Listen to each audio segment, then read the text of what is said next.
Well, health regulators say unregulated medicines doing the rounds in many African countries mean the continent is vulnerable to a circulation of fake COVID-19 vaccines.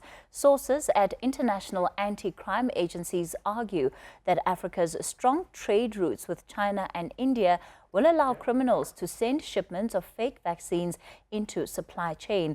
Darren Taylor is a contributor to the Bhekisisa Center for Health Journalism. He joins me now. Darren, good evening and thanks for your time tonight. I mean, how different would the supply of, these fake COVID-19 vaccines be to any other illicit, not even just illicit trade of drugs, but to just to what makes it in the informal drug market? Well, Cathy, good evening to everyone. Well, Africa's special. What we've got here is a perfect storm.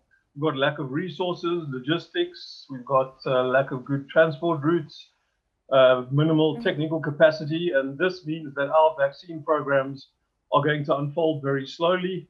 They're going to be slowed even further by lack of vaccine supplies. Now, no vaccines coupled with rising infections and deaths, which we're seeing right now in several African countries, will mean rising fear. And there's nothing criminals like more than fear, because frightened people are desperate people. Desperate people do desperate things like buying so-called vaccines from dubious sources. And even if security systems protecting vaccines are tight, which they're unlikely to be across most of Africa, the slow pace at which rollouts will happen is going to give these organized crime groups all the time and space they need to strategize and plan to meet the security measures and to insert their products into supply chains. Cathy, Africa has high levels of official corruption.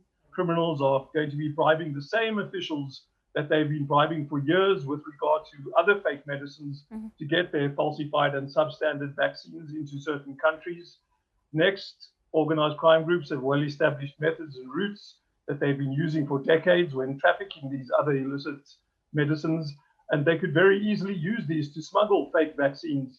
The World Health Organization and Interpol and others have been telling us for many years that Africa is the world's biggest market for these illegal products.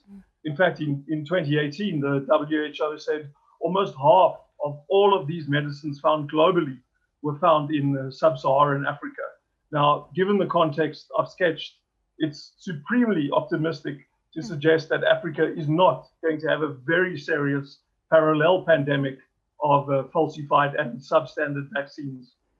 Darren, is there going to be a difference and is there a distinction between what would be these falsified COVID-19 vaccines versus the concoctions that are being sold as being cures for COVID-19 or even preventative or able to prevent COVID-19?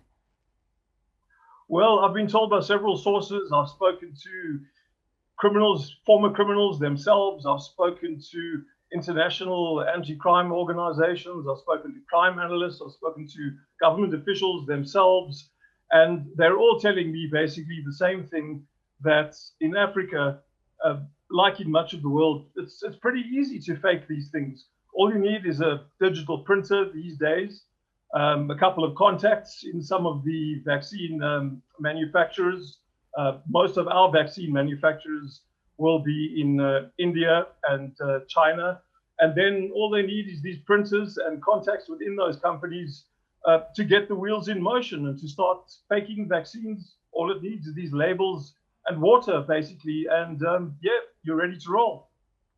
Of course, one of the things that can happen is that governments can already start taking steps to ensure that this doesn't take place. So even if it does, there isn't great infiltration, especially in communities. Now, our problem there, Cathy, is that we haven't acted as a continent for so long with one voice, and we don't have regulations. So only a few African countries, including South Africa, have decent medicine regulatory authorities that actually enforce regulations to keep the flows of bad medicine out. In 2010, the WHO report said that only 7% of African countries had these regulators that were functional to a degree. Now, I've spoken to Andy Gray, who's one of our top authorities on medicines, a pharmacologist down at UKZN. He's also a member of a WHO panel on medicine safety. And he says, amazingly, this report is still relevant a decade later.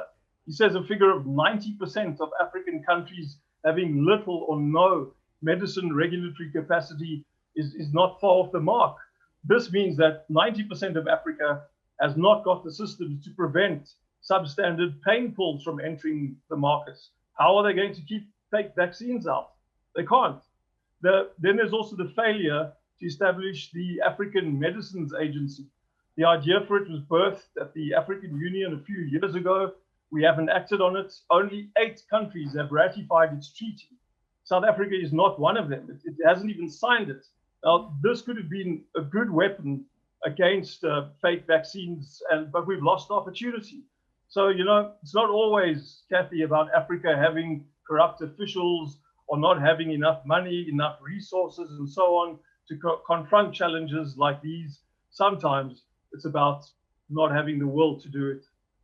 All right, Darren, thanks for that take on at least the problem of vaccines that could unfold, in particular on the continent.